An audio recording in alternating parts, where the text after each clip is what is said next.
When the Bible talks about people going into heaven, we often think of the word harpazo, which is the word to seize or to snatch or to carry away with force.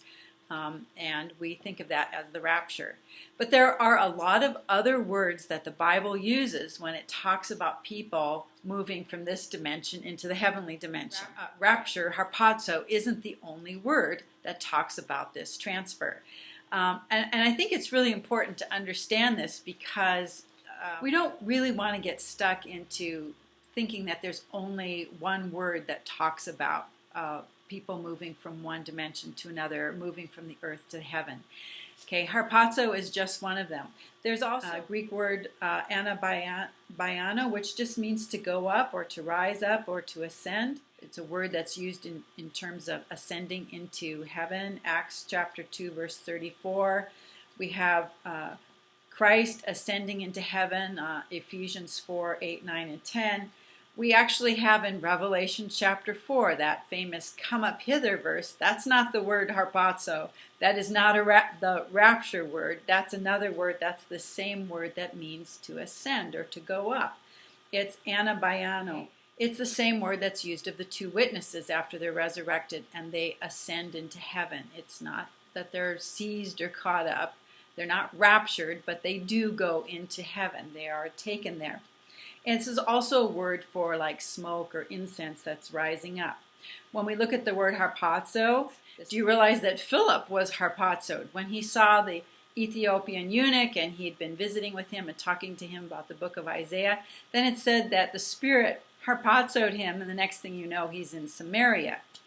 So you don't even have to be caught up from one dimension to another, like from earth to heaven. You can actually be from earth to earth and be caught into a different place. Paul was caught up to the third heaven. He was harpazoed to the third heaven. He was violently snatched up. All of a sudden, one minute he was here on earth, and the next minute, whether he was in the body or out of the body, he did not know, but he was in heaven. 1 Thessalonians talks about those who are alive and remain will be caught up to God, caught up to heaven. And Revelation 12:5 talks about the man-child being harpazoed or raptured. In Hebrews 11:5 it says this about Enoch. By faith Enoch was taken up, so that he should not see death, and he was not found because God had taken him. All right, so he was taken up. That's the Greek word metathethe, Strong's Concordance 3346, and it just means to transfer or to desert or to go from one side to another, to change. It means you were here and now you're there. Okay, that's Enoch, and Enoch is a type of people who are translated from this dimension into the heavenly dimension. There is another word in Acts chapter 1, verse 9, and this talks about when Jesus ascended into heaven. Epeiro, Strong's number 1869, and this just means to raise or to lift up. So all these are words that talk about being moved from one place to another, from earthly dimension to a heavenly one. There's more than one word that describes moving from this dimension to the heavenly dimension. Harpazo is one, but there's 3 or 4 other ones as well. So what I'd like to do right now is do a comparison between the rapture of Enoch and the one of Elijah.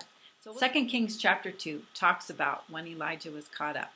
And I'm just going to let you read that in your own Bible, but I'm going to point out to you some things that you may not have noticed before. The first thing is that we want to notice is that when Elijah was caught up, there was this fiery chariot and horses that came and got him, along with this whirlwind. And it says that he was caught up in the whirlwind.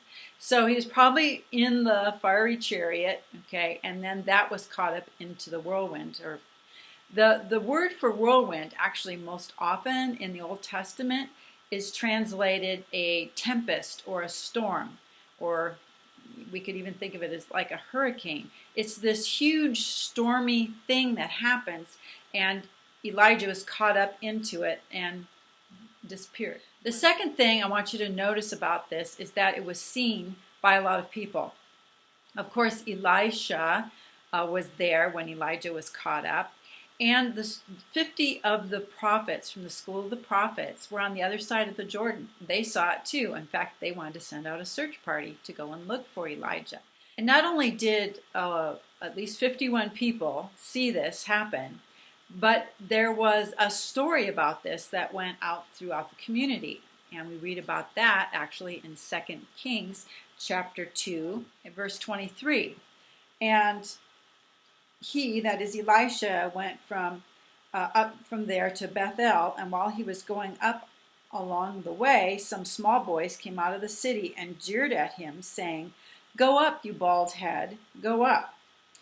And he turned around when he saw them, cursed them in the name of the Lord, and 2 she-bears came out of the woods and tore 42 of the boys. Now, I'd always thought this was a very strange story, very odd. What these little boys or young men, we don't know how old they were, but they were not of majority age yet. They were saying, go up, you bald head, go up. They were talking about Elijah, how Elijah went up. And they're basically jeering him, maligning him, and saying, why don't you go up too? Okay, you go up like that. 42 of the boys were mauled by 2 she-bears.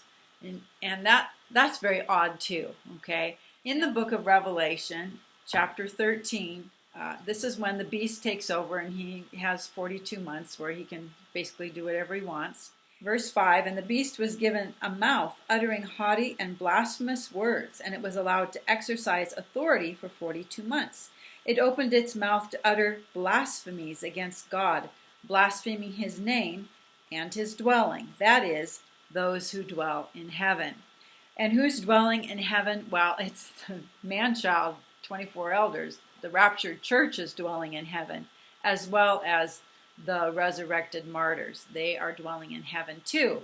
So the beast is given a mouth to blaspheme God's people in heaven for 42 months. And I just think it's odd that the number 42 shows up both with Elisha and those naughty boys, and also with the beast of Revelation 13. So these boys are actually mocking Elisha and mocking Elijah's rapture. What happens to Elijah is in this violent storm that comes and then he goes up is really similar to what we see in Revelation 12 about how the woman goes into travail. There's this anguish, there's stuff happening, and then the man-child is caught up to God. The other thing that's interesting is that both the schools of the prophets, all of the schools of the prophets, plus Elijah and Elisha, knew about the time when he would be taken up.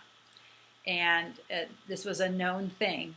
So, if the pattern holds, the man-child church who goes up and then leaves the mantle to fall on 144,000 who will be filled with the Holy Spirit in a double portion kind of way, we too may know about when the rapture is going to happen within a few days.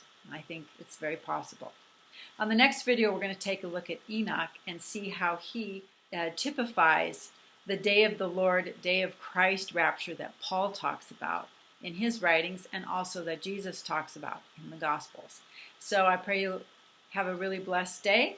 If you like this video, please give me a thumbs up, and I'll see you on the next video.